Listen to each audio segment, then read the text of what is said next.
I died on Christmas Eve, choking on my own blood in the snow-slicked alley behind our family's brownstone. My sister's hands still warm around my throat from the betrayal she disguised as a hug. The last thing I saw was her face, twisted not in remorse, but in triumph, as she whispered, "You were always the favorite, now you're nothing." And then, blackness. But death wasn't the end. It was a goddamn reset button. I woke up gasping in my old bedroom, the calendar on the wall screaming December 15th. 10 days before it all went to hell again. My body 19 years old and whole. Heart pounding like I'd just run from the devil himself, which, turns out, was my own blood. The hook of it all hit me like a freight train. I was back. 重生 They call it in those trashy novels Mom used to hide under her mattress. But this was no fantasy. This was me, Victoria Hale, the screw-up little sister who'd trusted too much, loved too hard, and paid with her life. Last time, Emily, golden child Emily, with her Ivy League degree and her fake-ass smile, had played me like a fiddle. She'd convinced Dad to rewrite the will just weeks before his accident, funneling the family fortune into a trust only she could touch. The $15,000 check in that red envelope. It was my severance. My fresh start gift from the estate, meant to get me through law school after they cut me off. But Emily, ever the opportunist, swapped it with the real bombshell, the $41 million inheritance from Grandpa's offshore accounts. The dirty money he'd buried from his Wall Street scams back in the 80s. I sat up in bed, the sheets tangled around me like restraints, and laughed, a ugly, barking sound that echoed off the posters of indie bands I'd plastered up to hide the cracks in the plaster walls. My hands, unscarred and steady, flexed as if testing their own reality. Outside, the Brooklyn streets buzzed with early holiday bullshit, carolers belting off-key jingle bells, the distant honk of yellow cabs fighting gridlock. It was 2015 all over again. Obama still in office, Taylor Swift ruling the charts, and I had a second shot to burn it all down. Emily thought she was untouchable, the queen bee of our fractured dynasty.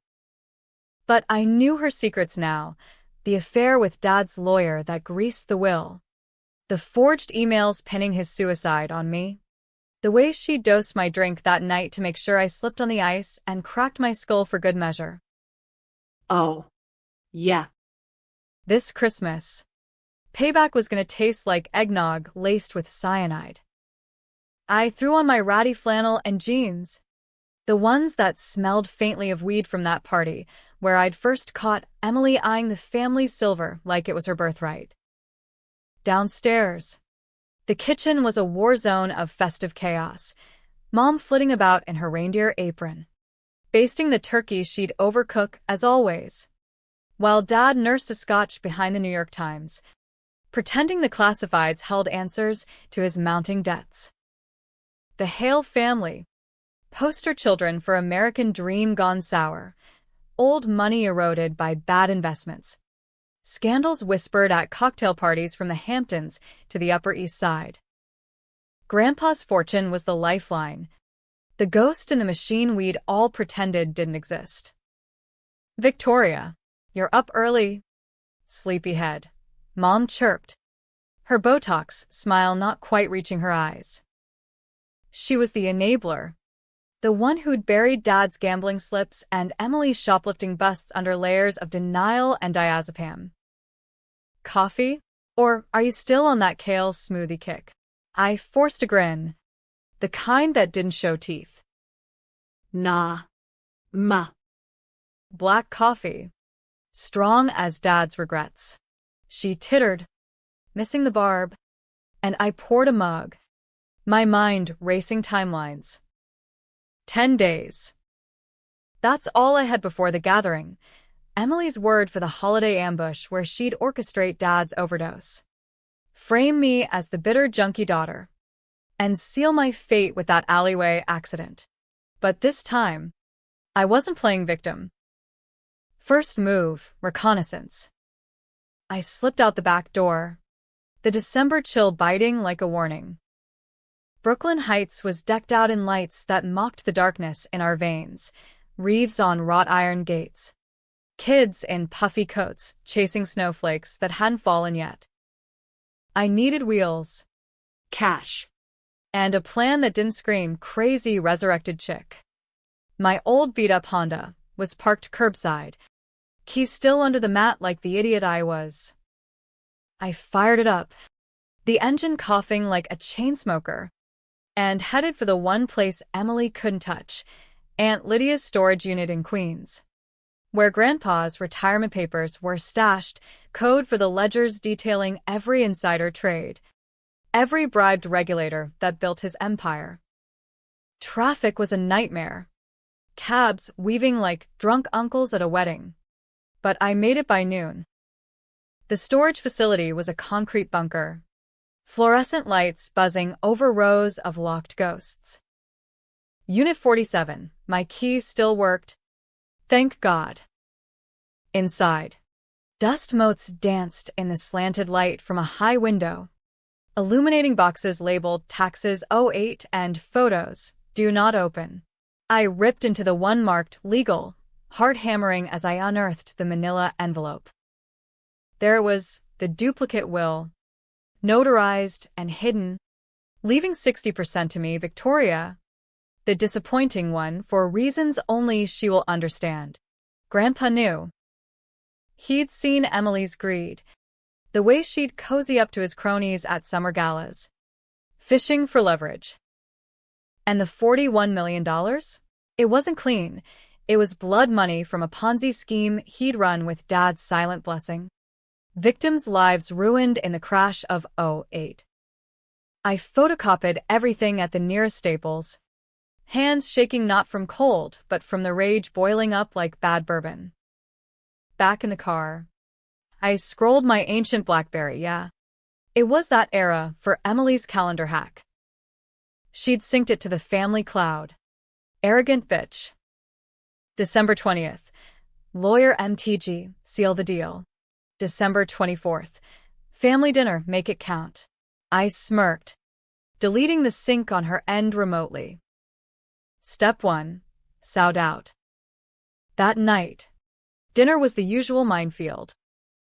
Emily breezed in from her Manhattan loft. All Lululemon and Chanel no. 5. Hugging Mom like she was the prodigal saint. Dad grunted approval, eyes lingering on her like she was the son he never had. Me? I was the afterthought, slouched at the end of the table in my thrift store sweater, picking at green bean casserole. So, Vic, Emily drawled, her voice honey over razor wire. Still chasing that bar dream? Or are you finally gonna get a real job? Like modeling Dad's disappointment. Laughter rippled, Mom's forced. Dad's boozy. Last time. I'd fired back with a joke, defusing the bomb. This time, I met her eyes. Dead on. Funny you mentioned disappointment. Eminencia. Remember that internship you landed at Goldman? Turns out, it was just Grandpa's old poker buddy pulling strings. But hey, strings are your specialty, right? The table froze. Mom's fork clattered.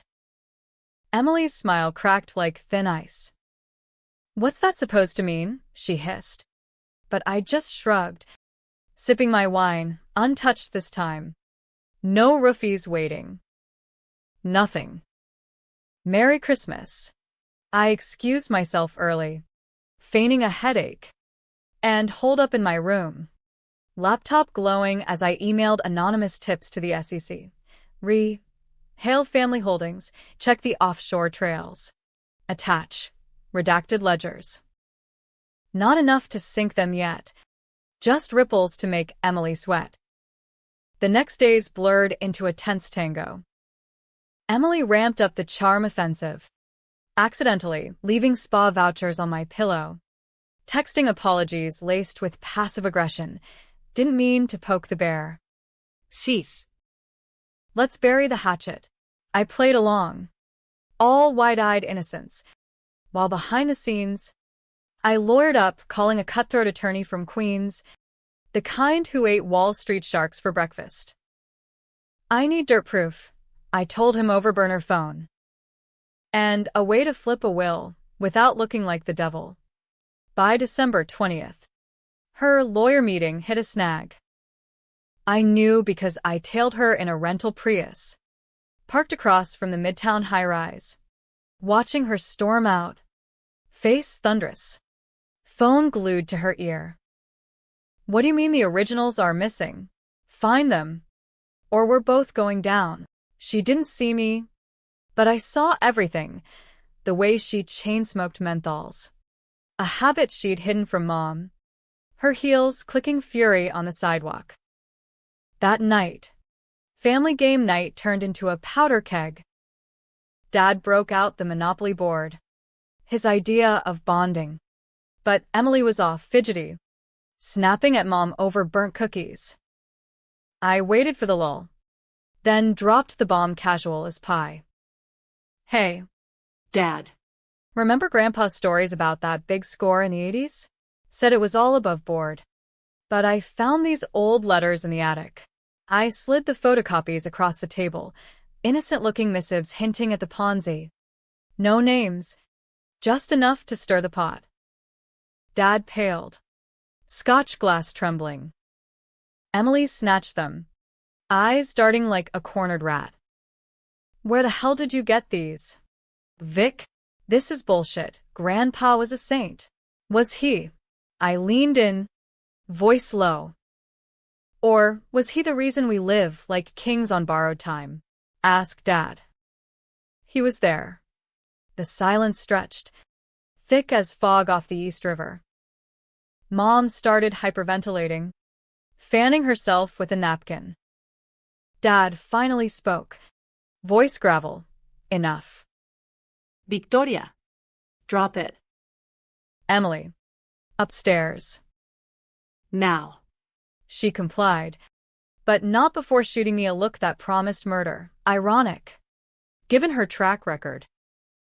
Alone with Dad later, as he chain-smoked on the fire escape, he confessed in fits, the scheme, the cover-up, how Emily had found the ledgers years ago and blackmailed him into the will rewrite. She said it'd ruin us all if it came out. Said you were too soft to handle it. Better off cut loose. I nodded. Bilerising. And the accident? That was her too. He wouldn't meet my eyes. I pushed too hard that night. The pills were mine. She just suggested. Betrayal's a bitch. But hearing it confirmed, it was a gut punch wrapped in barbed wire. I left him there, plotting my endgame. Christmas Eve loomed, the night she'd try again. This time, I'd be ready, with a hidden camera in the alley, a 911 on speed dial, and the real envelope, the $41 million one, tucked safe in my lawyer's safe. December 22nd, Emily escalated. She cornered me in the hallway, breath mints masking the vodka on it. Whatever game you're playing, stop. Dad's fragile. Mom's one Valium from the loony bin. You spill, we all sink. I smiled, slow and sharp. Sinking sounds fun. Eminencia. Especially when I know how to swim. Her slap landed hard, ringing across my cheek, first blood, metaphorical. I tasted copper, but didn't flinch.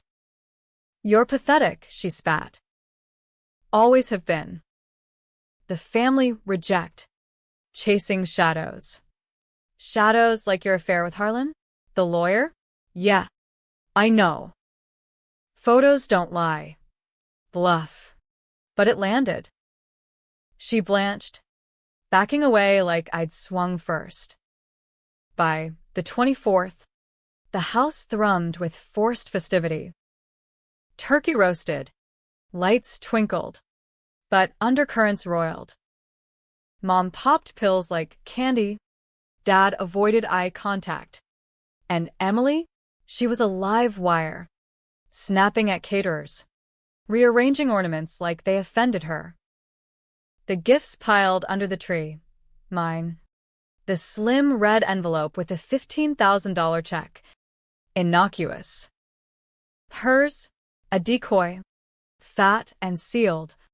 The real fortune swapped out by me that morning while she brunched with her friends, the socialites who drop her like a hot coal once the feds came calling.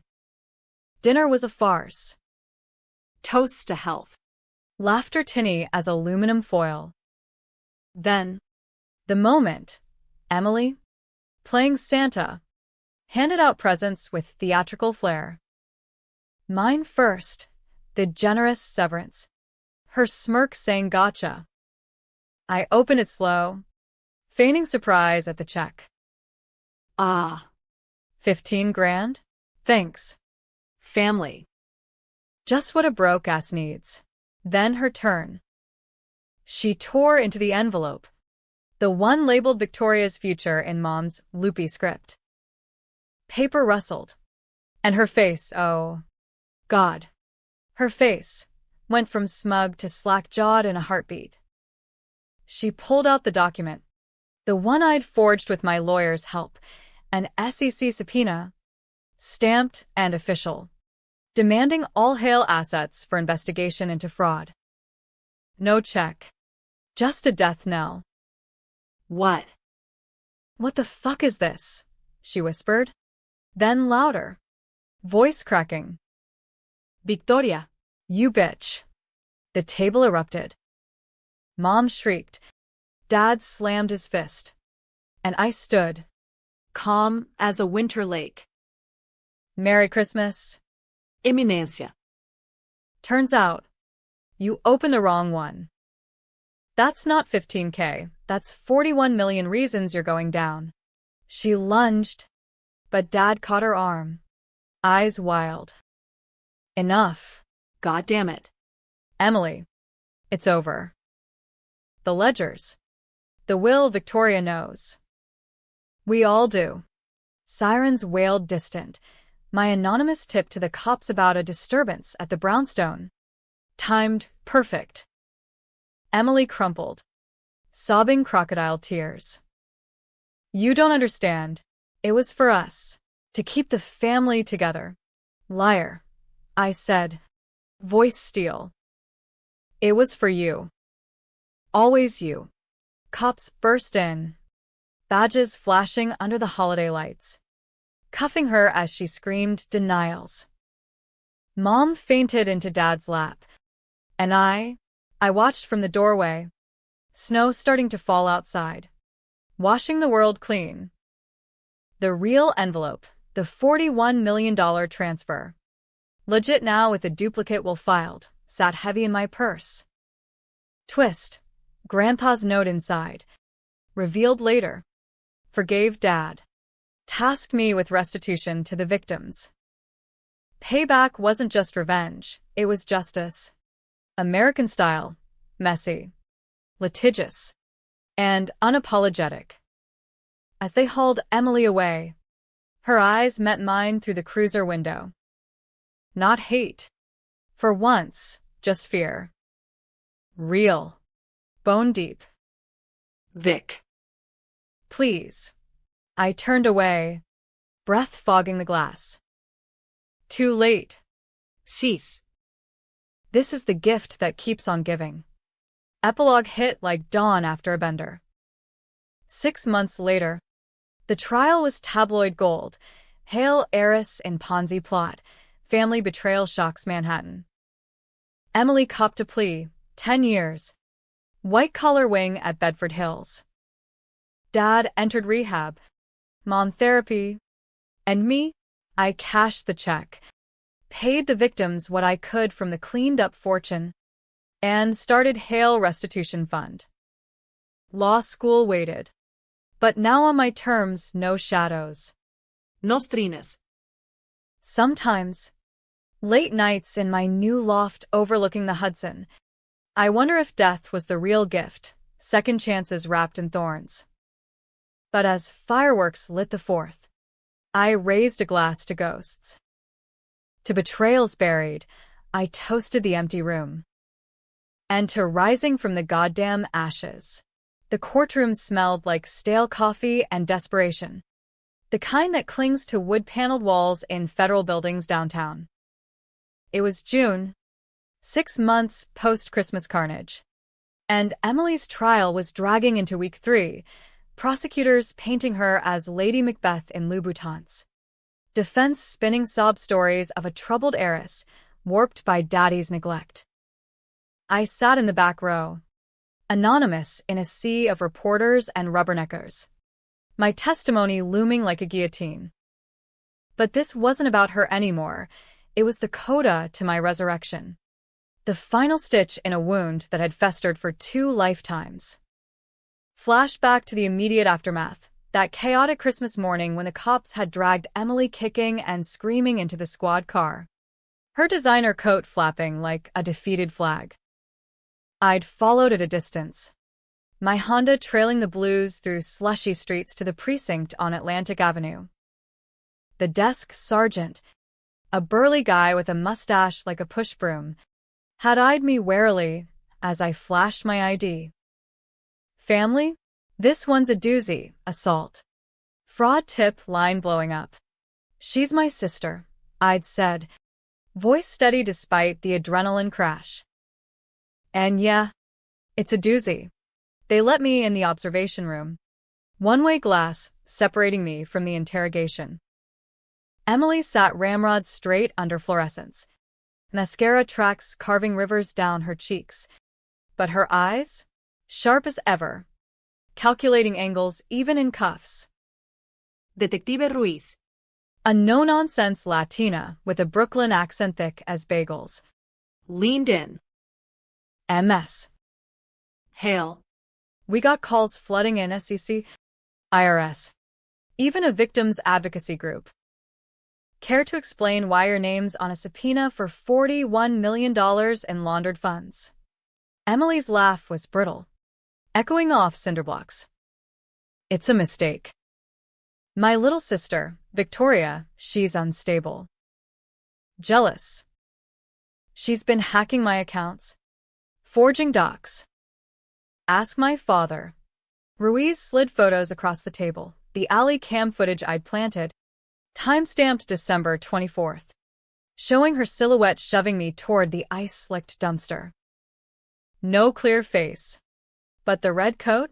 Unmistakable. This unstable sister says you tried to kill her. Same night your dad overdosed on his own stash. Funny how that lines up with the rewritten will. Emily's facade cracked then. A spiderweb of denial. He was weak. The family was crumbling. Debts. Scandals. I fixed it. That money? It was ours by right. Victoria? She'd blow it on art classes and bar tabs. She's the mistake. I pressed my palm to the glass, nails digging crescents into skin. Mistake. That's what she'd called me in the alley, right before the chokehold. But hearing it broadcast, cold and clinical, it ignited something primal, not rage, but clarity. This wasn't just greed, it was erasure. Her rewriting our story to star only herself. They booked her by dawn, fingerprints smudging the holiday cheer. I drove home, through empty streets, the city yawning awake to Bing Crosby crooning on every radio. Mom was catatonic on the couch, surrounded by crumpled wrapping paper. Dad pacing the kitchen with a rosary he'd dug from Grandpa's drawer, lapsed Catholic guilt kicking in hard. What have we done? Vic, he rasped, face haggard under the jaundice tint of too much doers. Emily. She's our girl. Was, I corrected, pouring coffee black as my mood. She chose this. We all did. Ignoring the rot. Therapy started the next week, family sessions in a park slope brownstone. Circle of folding chairs and boxes of tissues. DR. Kisla. A silver-haired shrink with a voice like warm gravel. Prodded gently at first. Victoria, you mentioned a previous life. Care to unpack that? I almost bolted. How do you explain dying and rebooting without sounding like a psych ward candidate? Just a figure of speech. I lied. Twisting my ring, Grandpa's old signet. Andraved Vinci qui patiture. E conquers Honduras. Like reliving the nightmare in dreams. But the sessions peeled layers. Dad's confessions about the Ponzi. How he'd signed off on falsified reports to keep the lifestyle afloat. Victim suicides buried in fine print. Mom's role. The enabler who'd pop Xanax to forget the Hamptons whispers. And Emily, God. Emily, the golden child groomed to inherit the sins. Her resentment festering into a cancer that metastasized to us all. By spring, the media circus hit fever pitch. New York Post splashed heiress hell. Sister Slay plot unravels at Lacrosse front pages. Paparazzi swarming the brownstone like locusts.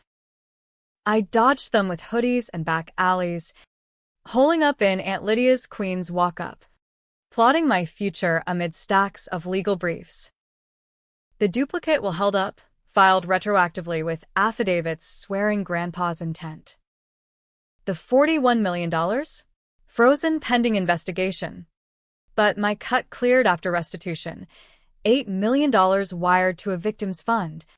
$2 million for scholarships in the names of those who'd lost everything in '08. The rest? Seed money for Hale and Hale Legal Aid. My firm-to-be. Specializing in white-collar whistleblowers.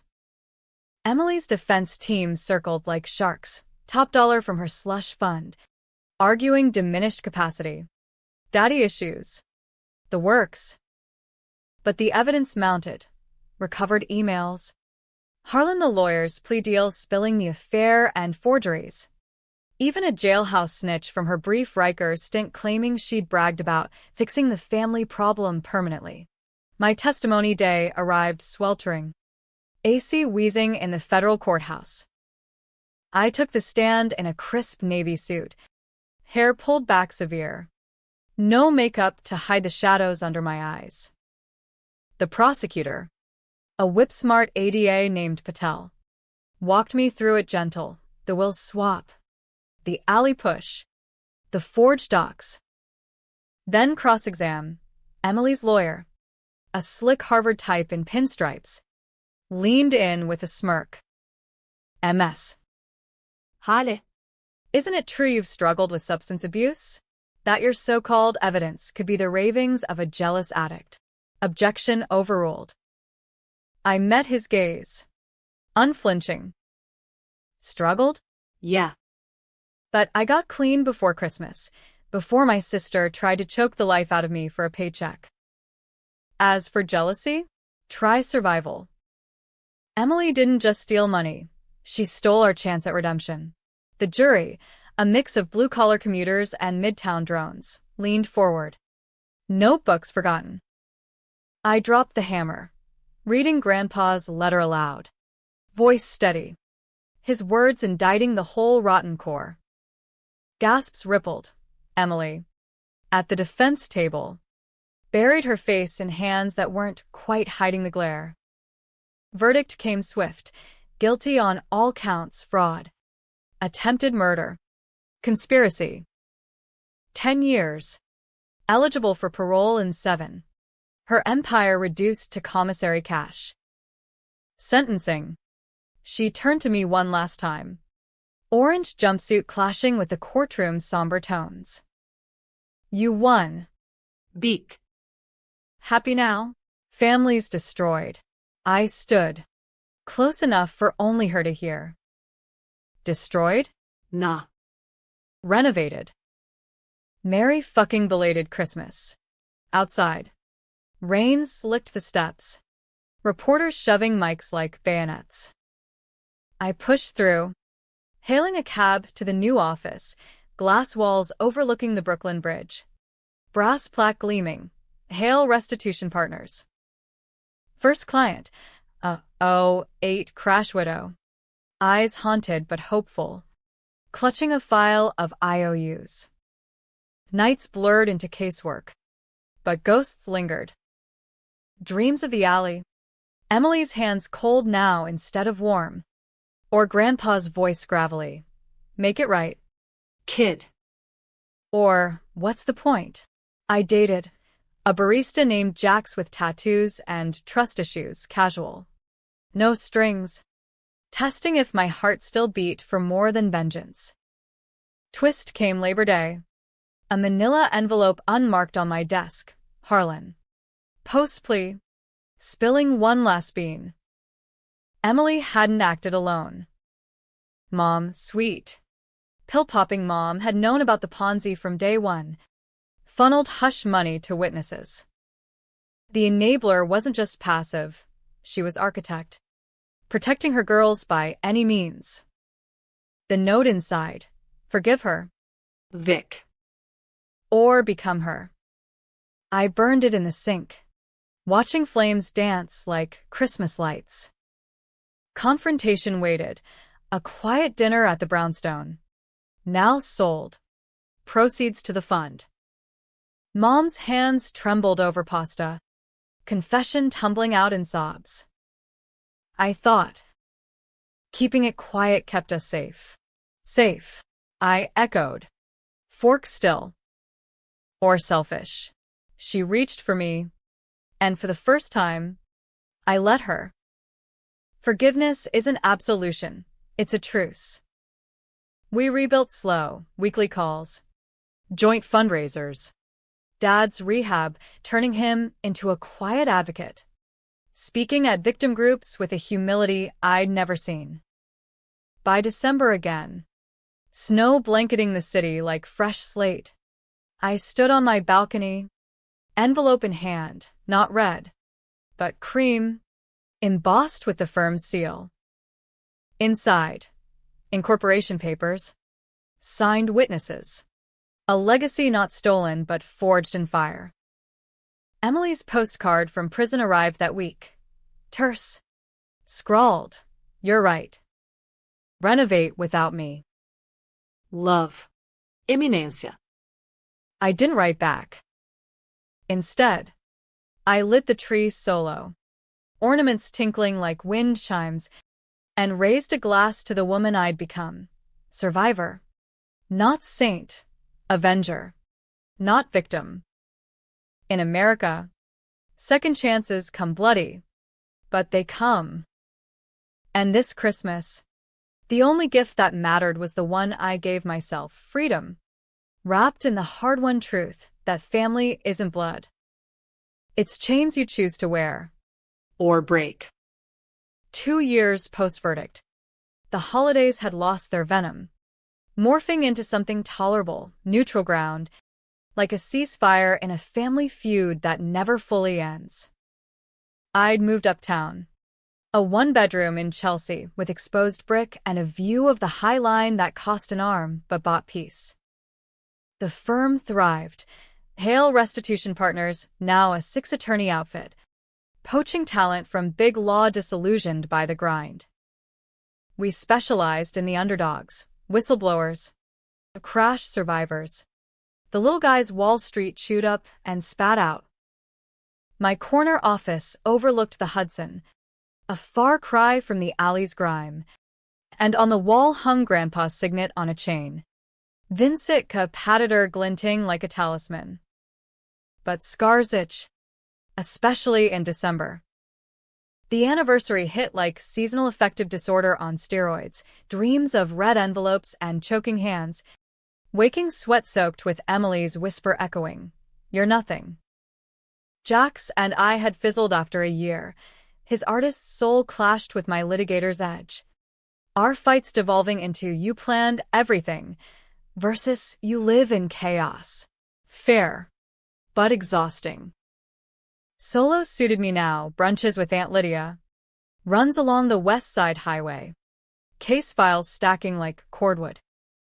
This Christmas Eve, I was knee-deep in depositions for a pharma fraud suit when the call came. Collect from Bedford Hills. Emily. Her voice crackled over the line. Thinner than I remembered. Stripped of that Manhattan polish. Beak. It's me. They said you'd take it. I leaned back. City lights smearing the window like abstract art. What's the occasion? Ink. Stockings full of regrets. A pause. Then a laugh, genuine. Rusty. Something like that. Look. Parole hearings next month. I need a character witness. You. The ask landed like a sucker punch. Me? Vouch for the woman who'd plotted my murder over mistletoe? Why the hell would I? Because I'm clean. Therapy. AA. The works. And because I was wrong. About everything. The money. Dad. You. Right if you want proof, letters to the board. Psych evals. But I get it if you hang up. I didn't. We talked an hour, awkward at first. Skirting the minefield. Then deeper. Her prison friendships with lifers who'd mothered her. The AA meetings where she'd owned the greed as addiction. Grandpa's letter? I read it in Discovery. He saw me coming, called me out as the thief in pearls. Broke me. Beak. For real. Sympathy stirred. Unwelcome as heartburn.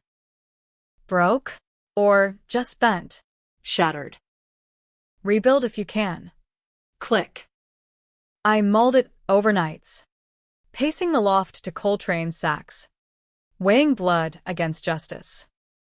The twist from Mom's confession still festered, her active role in the cover-up. The hush money trails I'd traced to Swiss accounts in her name.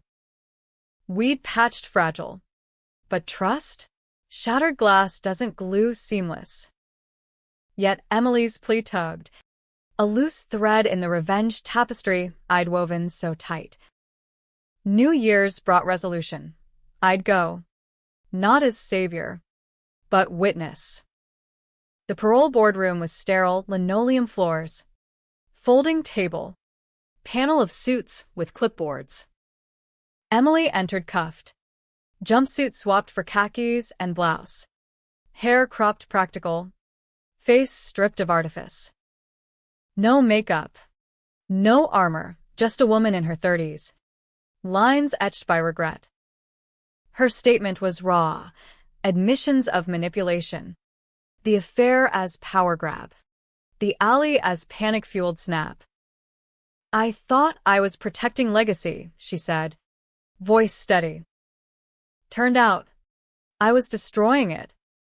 My sister, Victoria, she could have let me rot. Instead, she built from the ashes. If I get this chance, I want to follow. Questions flew. Remorse scale. Relapse plans. Then me. Sworn in. Heart thumping like opening night. Emily's right. I started. Eyes on her. She destroyed. But destruction's a teacher. I've seen her work volunteering in the library, tutoring inmates on appeals. She's not the sister who stole my gift. She's the one learning to give back. Parole grand-aide. Supervised release to a halfway house in the Bronx. Mom threw a welcome home lunch. Awkward affair at a midtown bistro. No red envelopes in sight. Emily hugged, tentative. Smelling of institutional soap and new beginnings. Thanks. Beak. Means. Everything. Don't thank me yet, I warned. Clinking glasses. One slip. And it's back to square one. Spring thawed walls slow. Emily crashed with Aunt Lydia. Waitressed at a diner, greasy spoons and graveyard shifts. A humbling from Eris Heights. We met weekly. Coffee shops neutral as Switzerland. Her apologies unpacked like luggage. My boundaries ironclad. The money, she asked once. Stirring sugar endless. You could have kept it all. And become you? Nah. Restitution's the real win. Twist deep in summer. A client file crossing my desk. Harlan's appeal. Pro bono courtesy of a guilty conscience. Buried in exhibits? Mom's full ledger. Not just hush money, but proof she'd orchestrated Grandpa's early retirement in '08. Dosing a scotch to induce the heart attack that left the fortune unclaimed till now. Mercy killing? Or mercy for her wallet? Emily found it first, confronting Mom in a tear storm that ended with disownment papers signed. You knew. I demanded over phone. Emily's sobs backdrop. Guessed, she admitted. But facing it? That's the real sentence. We cut Mom off, cold turkey. No visits. Funds frozen. Her last email. I did it for love. Forgive like Victoria did. I deleted, blocking the address. Forgiveness has limits. Some sins sink too deep. By December 3rd year, Emily stood in my lobby. Resume crisp. Paralegal cert from community college. References glowing. Hire me, or at least interview. I did both. She started as aide, fetching files and coffee, earning trust file by file. Controversial? Hell yes. Whispers in the break room. Isn't she the fraud, sis? But results spoke. Her eye for loopholes snagged a settlement for a '08 widow. Tears and hugs in the conference room. Christmas that year? Joint affair at the old brownstone. Bought back cheap in foreclosure. Tree trimmed, collaborative. Turkey not burnt. Dad. Sober 2 years. Carved with steady hands. Aunt Lydia bossed the sides. Emily and I hung the star. Her whisper soft. Wrong envelope changed everything. For the better. I agreed. Ladder creaking. Dinner toasts veered vulnerable. Dad to second chances. Emily to sisters not stolen but shared. No gifts exchanged, just presents. The hardest rap. Midnight mass followed. Este. Patrick's aglow. Candles flickering on faces worn by grace. Kneeling in the pew. Emily's hand brushed mine. Tentative. Then firm. Trùng sinh, si mù mút. Vietnamese from some prison book club. You came back stronger. I squeezed. Throat tight. We both did. Outside. Snow fell fat flakes, blanketing sins old and new.